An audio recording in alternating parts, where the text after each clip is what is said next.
Hi friends, நல்லா இருக்கீங்களா? இன்றைக்கி ஒரு பொடி தான் பார்க்க போகிறோம். அது எப்படி பண்ணலான்றது பார்க்கறதுக்கு முன்னாடி இந்த பெனிஃபிட்லாம் பார்த்துக்கலாமா? கருஞ்சீரகம் எடுத்துக்க போகிறோமா? கருஞ்சீரகம் வந்துட்டு பிசிஓடி ப்ராப்ளம்லாம் க்யூர் பண்ணும். பெண்களுக்கு ரொம்ப ரொம்ப நல்லது. முடி வளர்கிறதுக்கு, வயிற்று பிரச்சனை, அதுக்கப்புறம் பிசிஓடி ப்ராப்ளம் அந்த மாதிரி க்யூர் பண்ணதில் கருஞ்சீரகம் முக்கியத்துவம் வாய்ந்தது. கருஞ்சீரகம் 300 நோய்கள் சம்மந்தப்பட்ட பிரச்சனையில் க்யூர் பண்ணுதுன்னு சொல்லிட்டு இருக்காங்க. வெந்தயம் பார்த்தோம்னா சூட்டை தணிக்கக்கூடியது தான். குளிர்ச்சி இல்லையா? இந்த மாதிரி சூடு அதிகமாகிறதுனால சளி இரும்பல்லாம் வரும் இல்லையா? அதெல்லாம் க்யூர் பண்ணும் இந்த பொடி. அப்புறம் பார்த்திங்கன்னா ஓமம் வந்துட்டு நமக்கு மூச்சு விடுறதுக்கு கஷ்டமாக இருக்கும் இல்லையா? அந்த மாதிரி பிரச்சனைலாம் க்யூர் பண்ணும். இந்த 3த்தையும் பொடி பண்ணி நம்ம எடுத்துகிட்டு வந்தோம்னா 2 கிராம் அளவுக்கு எடுத்துக்கோங்க. ரொம்ப அதிகமாகவும் எடுத்துக்கக்கூடாது.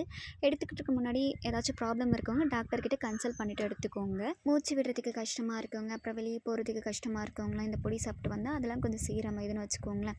ரொம்ப அதிகமாகவும் எடுத்துக்கக்கூடாது, கொஞ்சம் அளவு. வெந்தயம் 100 கிராம், கருஞ்சீரகம் 100 கிராம், ஓமம் 50 கிராம் இந்த அளவு எடுத்து வறுத்து பொடி பண்ணி வச்சுக்கோங்க. இந்த பொடி பார்த்தோம்னா நைட்டு தூங்குறதுக்கு முன்னாடி காலையில் எம்டி ஸ்டொமக்லையும் எடுத்துக்கலாம். இந்த வீடியோ பிடிச்சிச்சுன்னா லைக் அண்ட் ஷேர்.